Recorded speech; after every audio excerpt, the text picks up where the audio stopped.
Thank you for participating in this FERPA training for the data sharing project.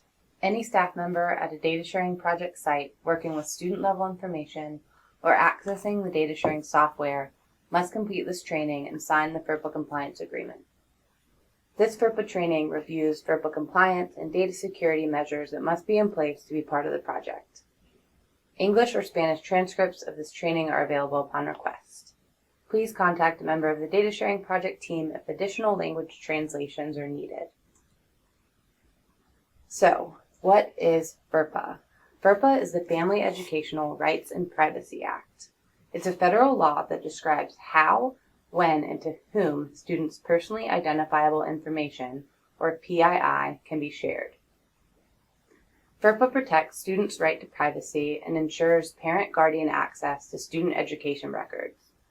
PII includes demographic information, grades, school attendance, discipline information, assessments and test scores, as well as student number, birth date, or any other information that can be used to identify a student. So, how does FERPA apply to the data sharing project? The data sharing agreement and data sharing project were created in accordance with the provisions of FERPA. Because we're working with student education data, we're strictly bound by FERPA regulations. The key component of FERPA compliance for the data sharing project is obtaining parent consent. This is a specific process that meets FERPA requirements for releasing student PII for research purposes. When parent permission is obtained for a student, the data sharing project can release school system data to community agencies. The data sharing system will provide data to sites in a secure and streamlined way. Partners who do not comply with FERPA and data use will be removed from the project. Now, let's dive a little deeper into data sharing and FERPA.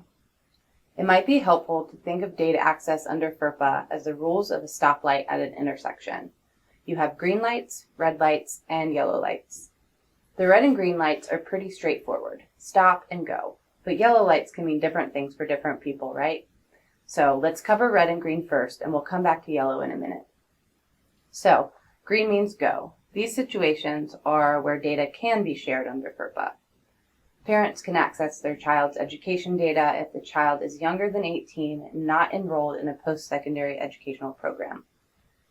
A student's teacher can also access student data to meet educational needs. Another school can receive data if the student seeks or intends to enroll in that school. Scholarship and financial aid providers can also receive data when the student has applied for or received financial aid. And finally, students' health and safety information can be shared in certain emergencies. Next, let's talk about red. Red means stop. These are situations where data cannot be released. No one can ever sell student data. Personally identifiable information can also never be used to market to students or their families. And a student's employer can never be given students' personally identifiable information unless the applicants or the parents give consent. Now that we've reviewed red and green, let's get back to yellow. The yellow is what makes the data sharing project possible and mainly has to do with the data sharing with third parties and data security standards. Third parties seeking data access must have a legitimate educational need for student data before they can view them. For data sharing, this falls under the evaluation and continuous improvement work that we do. Because our goals surrounding improving student educational outcomes, we can work closely with agencies and provide them with student data for program improvement purposes. Next, authorized third parties can only use data for the original purpose for which data were shared, and third-party data access is closely monitored by the school district or the state education agency. This is the main reason that the data sharing project staff are housed at the school system and is also why you sign the FERPA compliance agreement, agreeing not to release reports before they are cleared through the project. Finally, all data recipients must maintain strict data use and security requirements. This is why all agency staff must complete this training to ensure that the data is used properly. So let's jump a little deeper into that. Just like parent consent, data security is a huge part of FERPA compliance. Data sharing project sites must establish appropriate administrative, technical, and physical safeguards to protect the confidentiality of student data. For example, printed documents or reports that have student PII must be stored in a locked drawer or behind a locked door when not being used.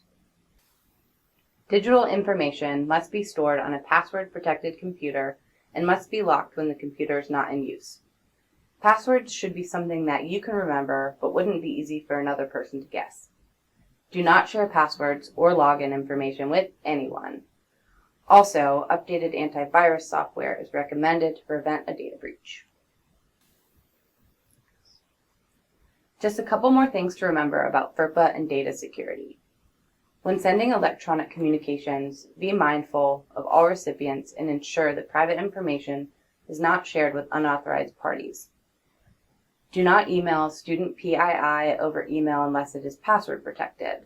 It's also important to make sure that student PII isn't pulled up on a screen where onlookers can see it. This also applies to printed data reports.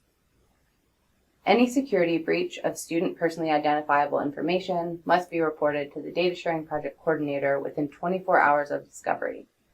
The Winston-Salem Forsyth County School Administrator will report the breach to the North Carolina Attorney General as required by North Carolina law. Data Sharing Project sites will identify the steps that they've taken to prevent any future similar breaches. Over the course of the project, integrity audits may also be carried out to ensure data security. This is not designed to be a gotcha moment. This is a program with student PII being shared with agencies outside of the school district, and it's important that we check in with agencies to ensure FERPA compliance and data security. Failure to abide by FERPA regulations can lead to removal from the project. Thank you for being part of the Data Sharing Project and for completing this FERPA training. Please click the link below to complete a short required FERPA quiz to confirm completion of this training. We look forward to our work together. Please contact Christina Spence if you have any questions about this training.